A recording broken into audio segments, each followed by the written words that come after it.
Something went wrong with my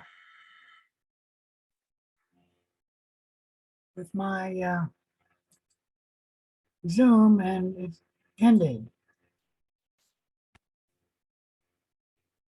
Can you see my screen? Can somebody confirm you can see my screen? Yes. Yes. Thank you. All right, let's close that. So I talked about practice quiz 00. Practice quiz 00B requires Respondus Lockdown Browser. So you need to download Respondus Lockdown Browser. And I've got a link for doing that.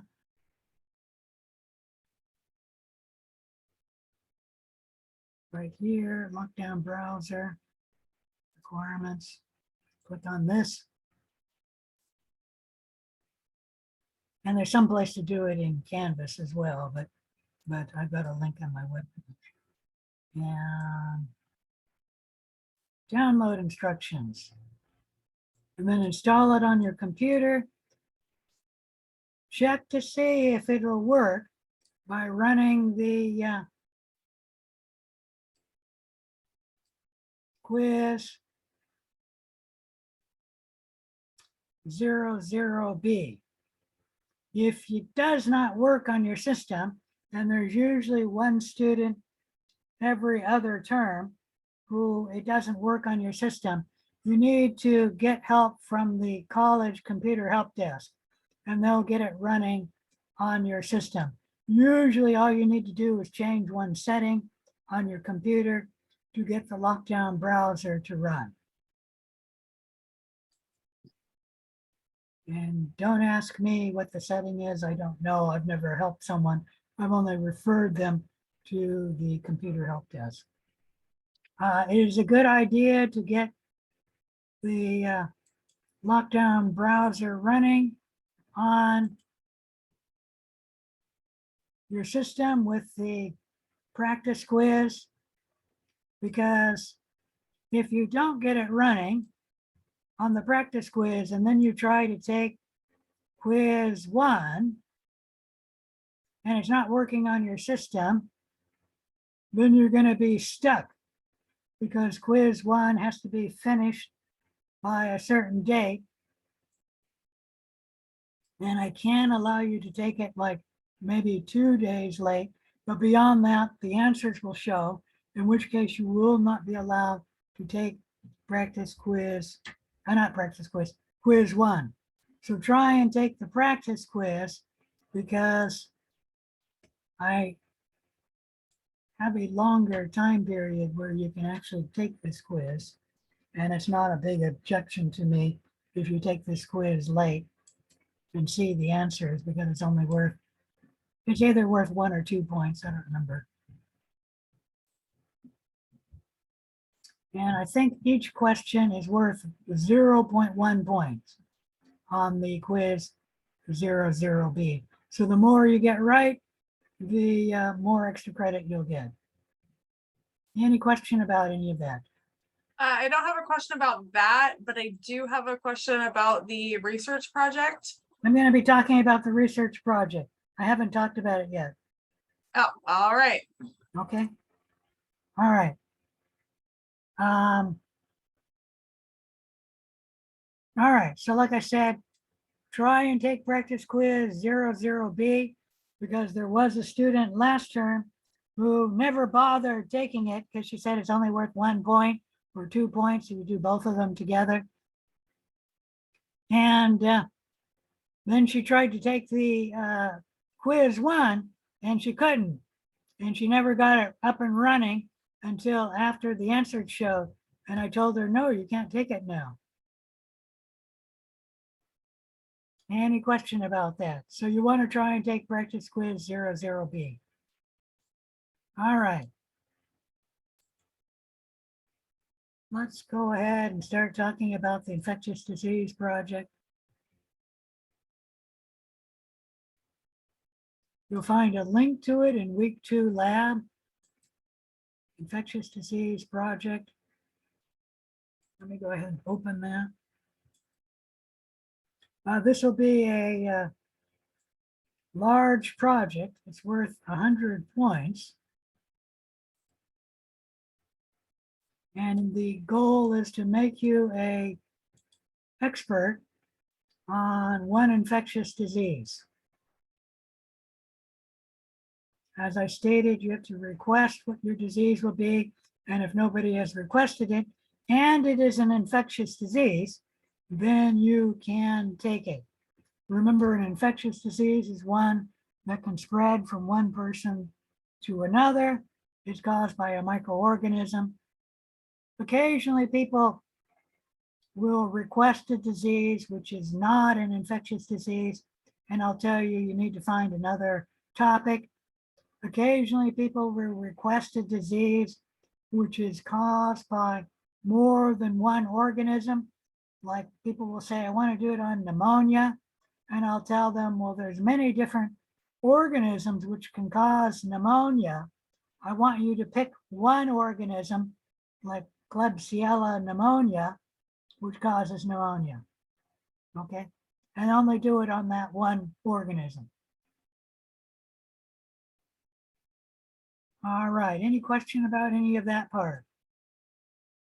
You can read about the rationale and the project format. The project does need to be formatted. The main thing there is most students know how to format a project, but you do need to format your citations correctly. Students tend to have a problem with that, even though they've done the plagiarism tutorial. And I'll talk a little bit more about that. I guess I'll talk about that now. When you're doing the project and write it up, I do not want a cover page, so do not have a cover page. Put the cover information on top of your first text page of your project. So you'll have your name, the disease name, the date, maybe the course name,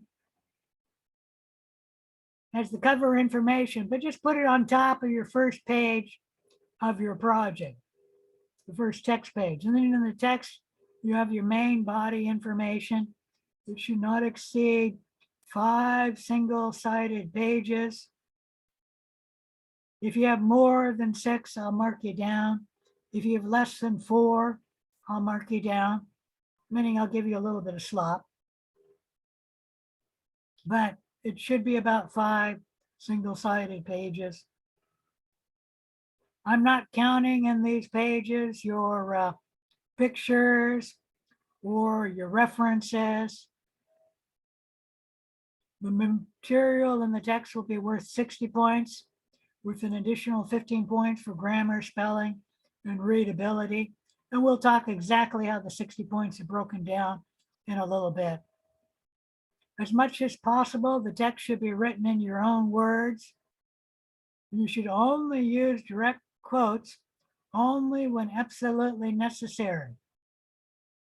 And if you're quoting someone, it should be put in quotes and then state where you got the quotes from. Otherwise, it is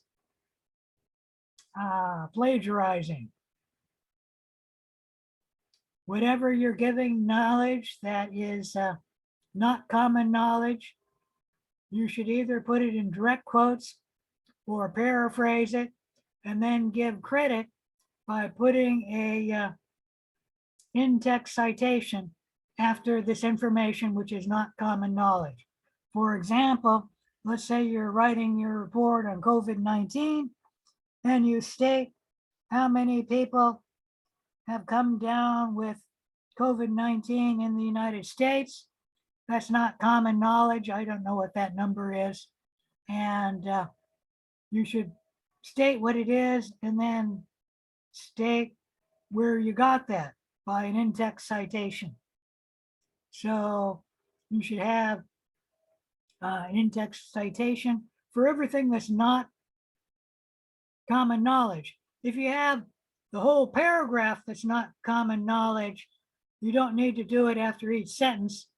If it's the same in-text citation, you only need to do it one time at the end of that paragraph. However, if you have more than one in-text citation, then you have to have inside that paragraph where you got that information from. Is that clear? Yes. If it's just one sentence, put it after that one sentence. But if it's all the sentences from the same in-text citation, just put it at the end of the paragraph. How you do an in-text citation, and this is a problem that many students have had. Let me see if I can open a new web page.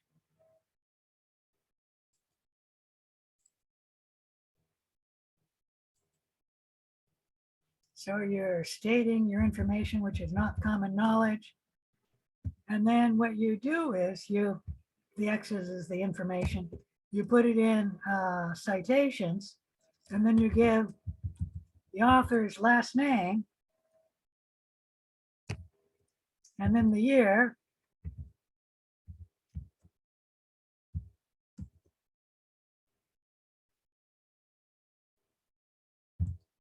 and that's an in-text citation. If there's two authors, it'll be and Smith and Jones, and then give the year, and that might be a semicolon. I don't remember. I should know that. I think it's a colon. I mean, comma.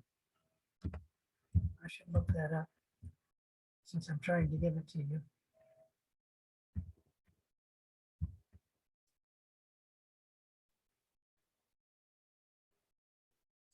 See if I've got it in here.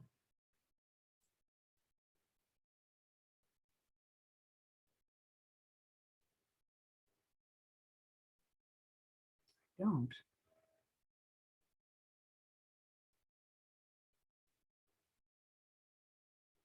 Let me get back to you on whether it's a comma or oh, here it is here. In-text citation. So it's just a comma. I'm withdrawing a blank and whether that was a comma or a colon. And if it's many authors, you don't list all of them in an in-text citation. So this is an in-text citation, which is inside the body of your text. If it's many authors, you go Smith et al, meaning you abbreviate, and then give the year. This is the only time you can abbreviate. That differs from a full citation, which is at the end of the page. It's also called the references.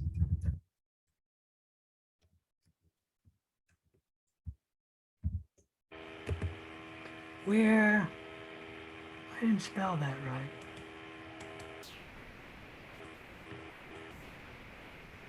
Where you don't do this,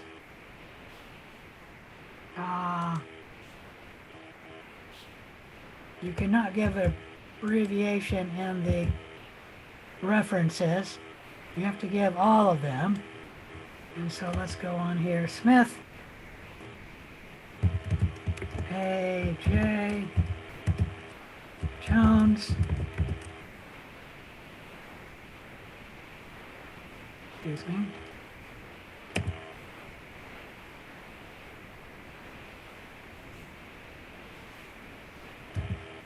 This can go A. And what's the third name? Brown. We'll go BB for this one. Yep. And then give the year. And in the full citation, it depends on what the format is, but you do need to give the article name, the journal name, the journal volume, if it's a journal, and then the pages, page numbers.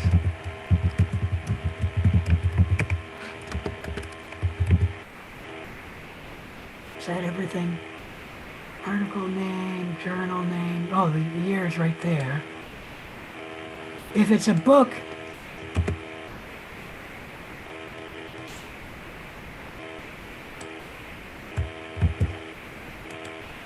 you need to give the article name,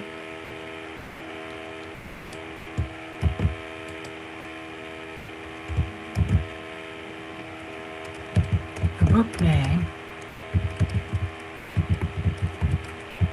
the editor,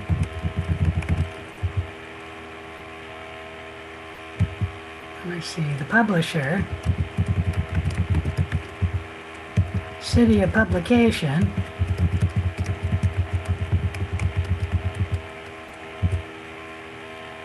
and then the pages. Is that all?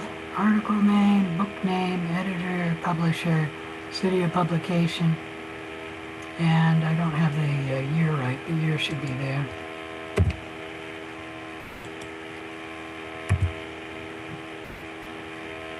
If it's a web page,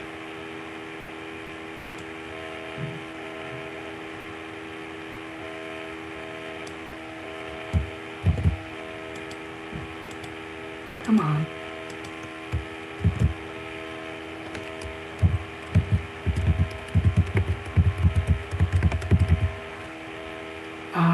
It should have the names, the year, the article name, and the web address. A good thing with a web citation is you should also probably give the date you got the information. And the reason is that web pages can change and the information may not be on that web address at a later point in time. All right, any questions about citations? An in-text citation and a full citation. The in-text citation is inside the text of your report. The full citation is after the text, the last part of your project. Are these APA format? I've got in there that you can use any format. Just be consistent. So if you're always using APA, you should always use APA. If you're starting using MLA, you should only use MLA. And there's another one called the science format. If you use science format, then always use science format, meaning don't mix and match. Don't do one APA and another MLA, meaning they should all be the same. Okay, thank you. Your in-text citations are going to be worth 10 points. Your full citations are worth 15 points. Literature citation page. Okay? You should only use good references, like something from a government website, USDA, FDA, Center for Disease Control, CDC, something from a scientific journal, something from a popular magazine that's known to be reliable, like Scientific American, National Geographic, Time, books and textbooks that are referenced, like all science textbooks, newspapers of a credible source, like the New York Times, but don't give a source like from the National Enquirer. You can get from a variety of scientific reputable television shows like the History Channel, PBS, etc. Be suspicious of sources which are religiously, politically, or privately funded because they will be promoting their own viewpoint. Be suspicious of a personal website. You can use a college or university page, but if they have student work, I would be suspicious of that because students tend to make mistakes and they'll submit it, and then that's the end. On most college professors' websites, if they make a mistake, they will discover it and then they'll correct it. So generally, college and university pages by a professor are generally okay. We do not allow you to use Wikipedia because Wikipedia can be changed by anyone at any time. However, you may use Wikipedia as long as you can use another source, meaning back it up with another source. So we do not accept Wikipedia as one of your references. But if you use Wikipedia, you can most of the time find other sources at the end of the Wikipedia page. Then you may use those sources. Any question about any of that? I have a question. Is there a minimal amount of sources we have to use? Yeah, I think there are.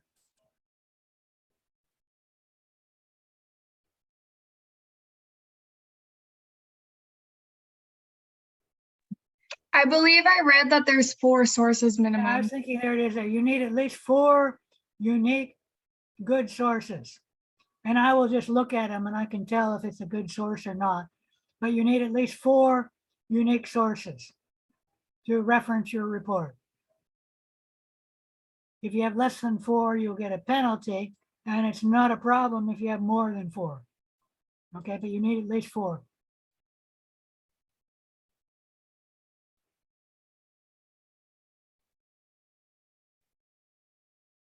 All right, the final report must be submitted in the folder in Canvas, and it may only take Word documents, docx, a rich text formatted page, or a PDF page.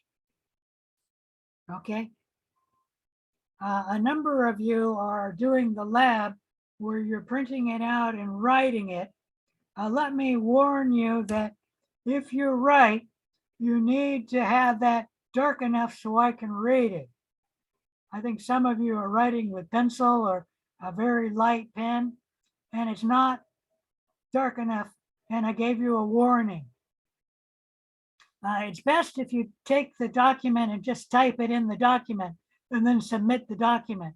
That's actually easier for you guys.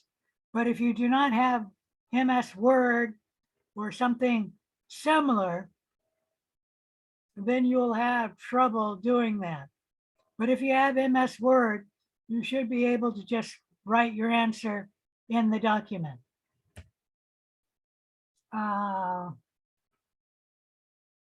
Like I said, I will accept a rich text format if you have another word processor or a PDF format. Most people have WordPad on their computer, and you can save WordPad as either a doc or docx, in which case that would work. If you have, what is it called? An Apple, then you have to have MS Word on your document.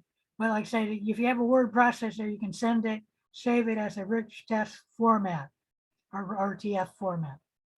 All right, let me see if there's anything else I need to talk about here. You may not plagiarize. If you plagiarize, you'll get a 0 on this paper. So if you're getting some information from a friend, you need to state where you got that information and put it in quotes. And this assignment will go through a plagiarism checker, meaning plagiarism checker. So I don't even need to check on it. The checker itself will do that. And most of the time I won't have a problem from students. If your plagiarism score is less than 20%, I won't even look at it. If it's between 20 and 30%, I will look at it. And if it's higher than that, you will be marked down for plagiarism. Okay. Any question about any of that? Don't be a student who simply puts a whole bunch of stuff that you get from another website or another source, put it in quotes and state where you got it from. That is correct, but you really should be using your own words. So if 50% of your paper is directly quoted, I'm going to look frown down upon that. Okay. So you should be putting it in your own words. You should not be grabbing from another website and then quoting it. Because yeah, that's not plagiarizing, but you really should be putting things in your own word. And like I said, I've gotten a few students now who are doing that. And if it's 50% of your report, I will mark you down. Okay, that is legal, but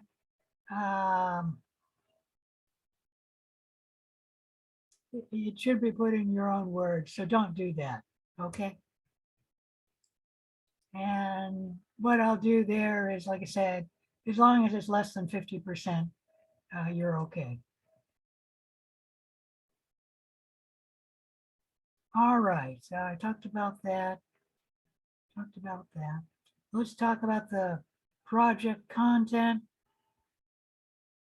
You will be graded on the content, 60 points. You have to talk about the causative agent. What is the causative agent? And you'll be talking about certain things, if it's bacterium, virus, a prion, or eukaryote.